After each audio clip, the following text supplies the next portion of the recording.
Olá, alunos, tudo bem? A Prof veio falar com vocês a respeito do nosso conteúdo dessa semana, que é a colonização de Portugal no Brasil, tá?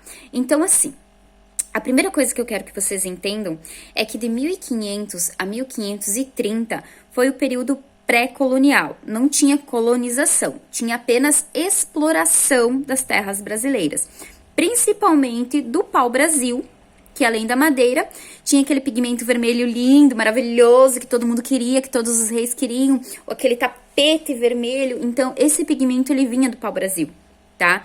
Lembrem sempre disso. Quando vocês verem aquelas fotos com os reis no tapete vermelho, lembrem do nosso país, do nosso pau-brasil, porque era dali que era retirada aquela cor, tá? Aquele pigmento. Então, ele era muito desejado. Sendo muito desejado, faz aí a ligação do porquê que os portugueses resolveram, então, colonizar o Brasil. Se era uma coisa muito desejada, automaticamente outros países tentaram roubar o nosso pau-brasil. Ladrão que rouba ladrão, né? Mas, enfim, os franceses começaram a crescer o olho, vamos dizer assim, em cima das terras brasileiras. O que levou Portugal a pensar, não, peraí, eu tenho que colocar alguém morar lá antes que invadam as minhas terras, né? Minhas terras. Mas enfim, vamos lá. Aí o que aconteceu? Então, os portugueses decidiram, a coroa portuguesa decidiu doar estas terras a pessoas que a gente chama de donatários, né? Que receberam essas terras como doação. Eles tinham que investir nessas terras, porém o lucro daquilo que fosse produzido ou comerciado dentro dessas terras teria que ir praticamente todo para Portugal. Tá? A gente dá um nome nessas divisões de terras de capitanias hereditárias. Se a prof não mandou para vocês no texto, procuram, pesquisam na internet ou no livro de vocês, quem tem o livro, a foto das capitanias hereditárias. Vocês vão ver que elas estão divididas em 15 capitanias e que tem uma linha muito retinha no meio do nosso mapa que ela não existe. Por que tem aquela linha? Porque aquele mapa das capitanias hereditárias, ele vai seguir o mapa que deveria ser as terras reais do Brasil, que estão descritas lá no Tratado de Tordesilhas. Lembram do Tratado de Tordesilhas? Não? Então vamos resgatar lá.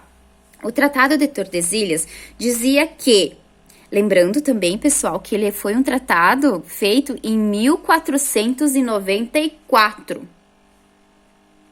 Ou seja, eles estavam dividindo uma terra que, teoricamente, eles não tinham descoberto ainda. Descoberto não, invadido, né?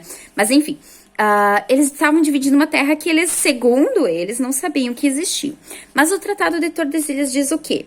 Que todas as terras, a partir da ilha de Cabo Verde, que fica lá na África, tá? No continente africano, 370 léguas depois, pertencem a Portugal.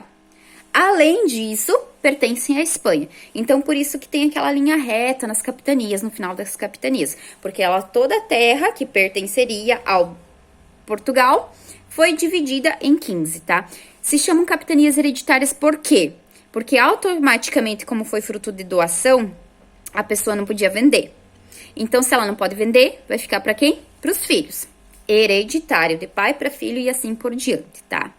Só que o que eles pensaram primeiramente em plantar nessas capitanias foi o quê? Foi o açúcar. O açúcar não é algo nativo brasileiro, tá?